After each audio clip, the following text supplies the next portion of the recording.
Voici l'histoire de Martin Luther. Il a eu une vie plutôt mouvementée. Il a été enlevé par des chevaliers,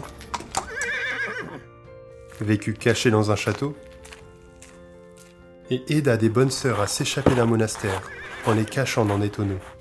Mais alors qu'il était jeune, il était profondément troublé par le fait qu'il n'était pas juste devant Dieu. Un jour, durant un orage, un éclair l'a évité de justesse.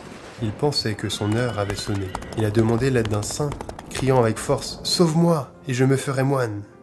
Il survécut. Et donc, fidèle à sa parole, il arrêta ses études de droit et devint moine. Sa famille et ses amis pensaient qu'il gâchait son talent. Au monastère, il commença à lire la Bible. Il découvrit que l'amour et la miséricorde de Dieu suffisaient pour être réconcilié avec Dieu. Pour la première fois de sa vie, il trouva une paix profonde avec Dieu.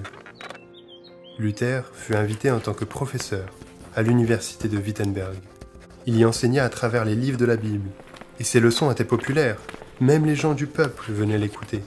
De ce temps-là, l'Église catholique enseignait qu'une bonne conduite pouvait assurer une place au ciel. Mais Luther savait que la Bible enseignait que toutes les bonnes œuvres de la terre ne suffiraient pas à obtenir le pardon. Le pape lui-même n'avait pas le pouvoir d'offrir le pardon de Dieu. Seul Dieu peut faire ça. Luther vit que l'Église avait délaissé l'enseignement de la Bible et inventait même des choses pour son propre profit.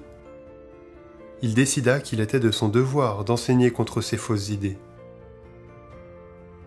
Il a rendu ses réclamations publiques en les clouant à l'endroit de la ville où toutes les annonces importantes étaient publiées, la porte de l'église. Il expliqua qu'il était impossible d'acheter le pardon de Dieu, ou de vivre une vie suffisamment bonne pour mériter de connaître Dieu. Ses écrits montraient que Dieu veut pardonner nos mauvaises actions, et que ce n'est possible que grâce à Jésus, le Fils de Dieu, venu pour payer la punition que nos mauvaises actions méritent. Jésus a fait cela en mourant à notre place. Les idées de Luther se sont rapidement répandues à travers l'Europe grâce à une nouvelle invention, l'imprimerie. Le pape écrit un document demandant à Luther de réfuter tout ce qu'il avait dit, et que s'il refusait, il serait traité comme un hérétique. Luther refusa et brûla en public une copie de la lettre du pape. Les idées de Luther ont secoué la religion, la vie politique et la culture. Il fut convoqué devant l'empereur afin de s'expliquer de ses supposés crimes, d'enseigner ce que la Bible dit. L'empereur fit de Luther un hors-la-loi et bannit tous ses écrits. C'est là qu'il fut secouru et qu'il vécut caché dans un château. Vêtu comme un chevalier, il se faisait appeler Chevalier Georges, et il fit pousser sa barbe et ses cheveux. Il utilisa son temps pour traduire le Nouveau Testament. Celui-ci fut à nouveau diffusé largement, ce qui a fait que les gens du peuple pouvaient lire la Bible pour la première fois. Ensuite, Luther retourna à Wittenberg en secret. Il continua à écrire des livres et à traduire la Bible. Il s'est aussi marié et fonda une famille.